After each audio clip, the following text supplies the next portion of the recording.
الحمدللہ الذی تجری بأمرہ المقادیر اعوذ باللہ من الشیطان الرجیم یا ایہا الناس اعبدوا ربکم الذی خلقکم والذین من قبلکم لعلکم تتقون۔ صدق اللہ العظیم۔ میرے نہایتی واجب القدر معزز سامعین ناظرین، السلام علیکم ورحمۃ اللہ وبرکاتہ۔ درس قرآن کے سلسلے میں یہ چھٹا پروگرام ہے۔ پچھلے درس میں نے عرض کر دیا تھا کہ ایک رجوع الی اللہ ہے، ایک رجوع الی الخلق ہے۔ عبادت کے ذریعے اللہ کا قرب، اللہ کی رضا اور خوشنودی حاصل کرنا، مخلوق کی خدمت کے ذریعے اللہ کا قریب ہونا۔ اس آیت پہ آپ غور فرمائیں کہ اللہ رب العزت نے بندوں کو یہ حکم دیا کہ اس رب کی عبادت کرو الذی خلقکم، جس رب نے تمہیں پیدا فرمایا۔ کیوں عبادت کرو؟ عبادت کا مقصد کیا ہے؟ فائدہ کیا ہے؟ فرمایا لعلکم تتقون، تاکہ تم تقوی اختیار کرو۔ اسی طرح حج ہے، جتنی بھی عبادتیں ہیں، زکوٰۃ ہے، روزہ ہے، اللہ نے فرمایا یا الذین آمنوا کتب علیکم الصیام کما کتب علی الذین من قبلکم لعلکم تتقون۔ رمضان کے روزے تم پر اس لیے فرض کیے تاکہ تمہارے دل کے اندر تقوی آ جائے۔ حج کرنے کے بھی یہی مقصد ہے، زکوٰۃ دینے کے بھی یہی مقصد ہے۔ الغرض ہم جو عبادت کرتے ہیں، چاہے وہ رجوع الی الخلق کے حوالے سے ہو یا رجوع الی اللہ کے حوالے سے ہو، عبادت کا مقصد یہ ہے کہ بندے کی دلی کیفیت تبدیل ہو جائے، دل کے اندر تقوی آ جائے۔ سب سے پہلے تو آپ یہ سمجھیں کہ تقوی کس چیز کا نام ہے۔ ایک صحابی نے دوسری صحابی سے پوچھا کہ اللہ رب العزت نے قرآن مجید میں متعدد جگہوں پر، کئی جگہوں پر تقوی کی اہمیت بیان کی، ضرورت بیان کی، تو یہ جو تقوی ہے یہ کس چیز کا نام ہے، اس کا کیا معنی ہے؟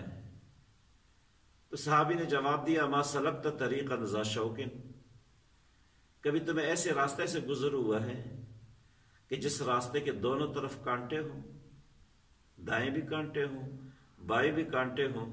تو صحابی نے جواب دیا میں تو کئی بار ایسے راستوں سے گزرا ہوں۔ فرمایا کس طرح گزرے ہیں، کیسے گزرے؟ تو جواب دیا شمرت واجتہدت، اپنے کپڑوں کو بھی بچایا، اپنے جسم کو بھی بچایا۔ تو صحابی نے عرض کی فضا کا تقوی، اسی کا نام تقوی ہے کہ جب تم زندگی دنیا میں گزارو گے، تمہارا واسطہ نیک سے بھی پڑے گا، بد سے بھی پڑے گا، اچھے سے بھی پڑے گا، برے سے بھی پڑے گا، ظالم سے بھی پڑے گا، مظلوم سے بھی پڑے گا، اہل خیر سے بھی آپ کا واسطہ پڑے گا اور اہل بد سے بھی واسطہ پڑے گا۔ زندگی ایسی گزارنی ہے کہ کسی بھی جگہ پر، کسی بھی موقع پر تمہارا دل گناہ آلودہ نہ ہو، زنگ آلودہ نہ ہو۔ جہاں ایک طرف ظالم ہے، ایک طرف مظلوم ہے، آپ نے ظالم کی حمایت کر کے آپ نے دل کو گناہ آلودہ نہیں کرنا ہے۔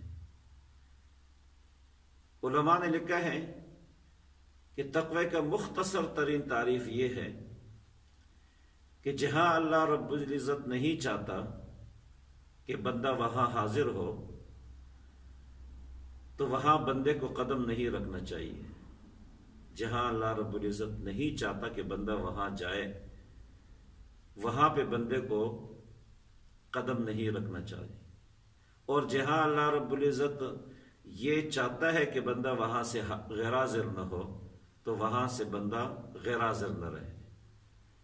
جہاں اللہ رب العزت نے قدم رکھنے کا حکم دیا، جانے کا حکم دیا، جن راستوں پہ چلنے کا حکم دیا، جو کام کرنے کا حکم دیا، وہ بندہ ضرور کرے، اپنے اوپر لازم کرے۔ اور جن چیزوں سے روکا ہے، منع کیا ہے، جن راستوں پہ چلنے سے منع فرمایا اللہ نے، ان راستوں پہ قدم نہ رکھے، یہ تقوی ہے۔ پھر تقوی کے درجات ہے، اور آخری درجہ فنا فی اللہ ہے۔ آخری درجہ فنا فی اللہ ہے۔ اللہ رب العزت کی یہ چاہت ہے کہ جس طرح میں نے بندے کو دنیا میں بھیجا ہے، جس طرح میں نے بندے کو دنیا میں بھیجا ہے، صاف ستھرا، نہ اس کے دل کے اندر کدورت تھی، حسد سے یہ پاک تھا، ظلم سے یہ پاک تھا، ہر طرح کے گناہوں سے یہ پاک تھا، پاک اور صاف میں نے اس کو دنیا میں بھیجا تھا، اسی طرح عین پاک اور صاف یہ میرے پاس آ جائے۔ یہ تقوی کے اعلیٰ ترین قسم ہے۔ اور ایسے بندے کے بارے میں اللہ رب العزت نے فرمایا، یا ایتھا النفس المطمئنہ ارجعی الی ربک راضیۃ مرضیہ۔ ایسے نفس کے بارے میں اللہ رب العزت نے یہ خوشخبری سنائی، یہ اعلان فرمایا کہ جس طرح اللہ رب العزت نے بندے کو دنیا میں بھیجا، اس کا دل صاف تھا، دل کے اندر کوئی کدورت نہیں تھی، گناہوں سے ان کا دل زنگ آلودہ نہیں تھا، اسی طرح اس کی زبان بھی پاک تھی جھوٹ سے، ظاہر بھی پاک اور باطن بھی پاک۔ اللہ کی یہ چاہت ہے کہ بندہ عین اسی طرح پاک اور صاف میرے پاس واپس آ جائے۔ اب سوال یہ پیدا ہوتا ہے کہ ایک آدمی دنیا میں آتا ہے، اس میں کوئی دو رائے نہیں ہے کہ بندہ پاک اور صاف ہوتا ہے، لیکن دنیا میں 50 سال 60 سال 100 سال گزارے تو یہ کیسے ممکن ہے کہ اس کی آنکھیں بھی پاک ہو، دل بھی پاک ہو اور زبان بھی پاک ہو، ہاتھ بھی محفوظ ہو ظلم سے، نافرمانی سے، پاؤں بھی محفوظ ہو ظلم اور نافرمانی سے، آنکھیں بھی خیانت سے محفوظ ہو؟ یہ کیسے ممکن ہے اس معاشرے میں رہتے ہوئے، دنیا میں رہتے ہوئے؟ یقیناً یہ مشکل ترین کام ہے۔ البتہ اللہ رب العزت نے ایک آسانی پیدا فرمائی ہے، اور وہ یہ ہے کہ جب بھی انسان سے کوئی لغزش ہو جائے، دل گناہ آلودہ ہو جائے، آنکھوں سے خیانت ہو جائے، کانوں سے خیانت ہو جائے، تو فوراً توبہ کر لے۔ اور جب بندہ توبہ کر لیتا ہے تو گناہوں سے بالکل پاک اور صاف ہو جاتا ہے۔ اور اسی طرح کرتے کرتے جب انسان زندگی گزارے اور اللہ کی طرف چلا جائے گناہوں سے پاک اور صاف، تو یہ آدمی کامیاب ہے، اور یہ تقوی کی اعلیٰ ترین درجہ ہے۔ اس لیے اللہ رب العزت نے قرآن مجید میں متعدد جگہوں پر تقوی کی اہمیت اور نتائج بیان کی ہے۔ یا ایھا الذین آمنوا اتقوا اللہ حق تقاتہ ولا تموتن الا وانتم مسلمون۔ یا ایھا الذین آمنوا اتقوا اللہ وقولوا قولا سدیدا یصلح لکم اعمالکم ویغفر لکم ذنوبکم۔ یا ایھا الذین آمنوا اتقوا اللہ وقولوا قولا سدیدا، اے ایمان والو اللہ سے ڈرو اور وہ بات کہو جو ٹھیک ہو۔ جب تمہیں گفتگو کرنے کا موقع ملے، کسی بھی مجلس میں ملے، کہیں بھی ملے، چاہے آپ ممبر کے اوپر ہو، چاہے آپ مجلس کے اندر ہو، چاہے آپ گھر کے اندر ہو، چاہے آپ دو فریقوں کے درمیان فیصلہ کرنے کے موقع پر موجود ہو، اور آپ کو گفتگو کرنے کا موقع ملے، بات کرنے کا موقع ملے، تو بات وہ کہو جو ٹھیک ہو اور سچی ہو۔ یہ تقوی کے نتیجہ ہے۔ اگر کوئی آدمی متقی ہوگا، وہ کسی جگہ پر بھی ایسی بات نہیں کرے گا، ایسا تکلم نہیں کرے گا جو خلاف حقیقت ہو، اور اس کے نتائج بھی بڑے اچھے ہیں جو آدمی تقوی اختیار کر لے۔ اللہ رب العزت نے فرمایا، یا ایھا الذین آمنوا ان تتقوا اللہ یجعل لکم فرقانا۔ جو آدمی تقوی اختیار کر لیتا ہے، اللہ رب العزت اس کے اندر ایک ملکہ پیدا کر دیتے ہیں، اور اس ملکے کے ذریعے، اس نور کے ذریعے وہ بندہ دیکھ لیتا ہے کہ میں نے یہ کام کرنا ہے یا نہیں کرنا ہے۔ راستہ تاریک ہوتا ہے، کئی راستے ہوتے ہیں، آپ کس راستے پہ چلنا ہے؟ اللہ رب العزت تقوی کی برکت سے بندے کے اندر ایک نور پیدا فرما لیتے ہیں، اور پھر وہ انتخاب کرتا ہے کہ میں نے اس راستے پہ جانا ہے اور اس راستے پہ نہیں جانا ہے۔ اس راستے پہ جاؤں گا تو یہ راستہ آگے کہاں کو جاتا ہے؟ کہیں اللہ کی نافرمانی کی طرف تو نہیں جا رہا، کہیں ایسا راستہ تو نہیں ہے جو تباہی کا راستہ ہے۔ اس لیے اللہ والوں کو اللہ رب العزت پہلے سے مطلع کر دیتے ہیں کہ اس راستے پہ قدم نہیں اٹھانا ہے۔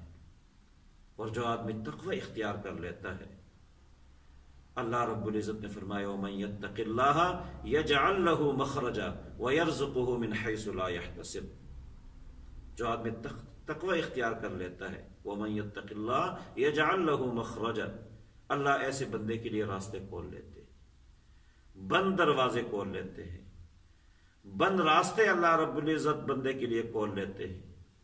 جہاں جانا ممکن ہی نہیں ہوتا، مشکل ہوتا ہے، بندے کے وہم گمان میں بھی نہیں ہوتا کہ یہ کام ہو جائے گا، لیکن تقوی کی برکت سے اللہ رب العزت اس مشکل کام کو بندے کے لیے آسان فرما دیتے۔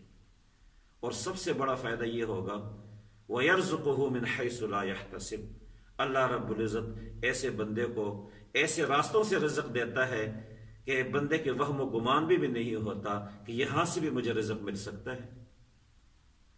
آج دیکھو نا، لوگ رزق کے لیے کتنے پریشان ہیں۔ اگر جھوٹ بولتے ہیں تو اسی رزق کے لیے بولتا ہے، کسی کے ساتھ فراڈ کرتا ہے تو اسی رزق کے لیے کرتا ہے، کسی کو دھوکہ دیتا ہے اس لیے دیتا ہے کہ مجھے یہ دنیا مل جائے، یہ چیز مل جائے، رزق مل جائے مجھے۔ اور اللہ رب العزت نے اس رزق کو بندے کے لیے کتنا آسان کر دیا ہے۔